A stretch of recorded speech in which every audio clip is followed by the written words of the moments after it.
बीड जिल्ह्यामध्ये जिहादी प्रवृत्तीच्या लोकांची जरा प्रकरणं जास्त व्हायला लागलेली आहेत।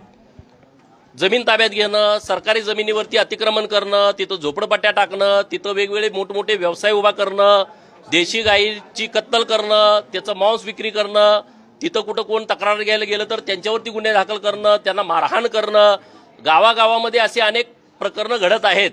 काही मुलींना फूस लावून पुण्यात सारख्या ठिकाणी एका करोडपतीची मुलगी तिला फूस लावून ज्या एका कंपनीमध्ये कामाला होती तिथं तिला फूस लावून तिचं लग्न लावून घेतलं। ह्याच्या अगोदर 4 लग्न झाली होती। असे अनेक प्रसंग किंवा तुरुंग अधिकारी जे धर्मांतरण करतायत त्याला कलेक्टर बीड पाठीशी घालतायत, असे अनेक प्रकरणं आहेत आणि त्या प्रकरणाच्या संदर्भामध्ये लोकांच्या मध्ये जागृती व्हावी। सरकार अत्यंत सक्षम आहे। राज्याचे मुख्यमंत्री या विषयामध्ये अत्यंत संवेदनशील आहेत। अनेक तुम्ही प्रकरणं बघितली, विशालगडावरचं अतिक्रमण काढण्यासारखं प्रकरण असेल, प्रतापगडाच्या पायथ्याचं जे अतिक्रमण अनेक वर्षाचं होतं ते काढणं असेल, मुख्यमंत्री महोदय अत्यंत जोरदार या सगळ्या प्रकरणामध्ये काम करतायत। परंतु लोकांच्या मध्ये सुद्धा याबाबतची जागृती असणं आवश्यक आहे।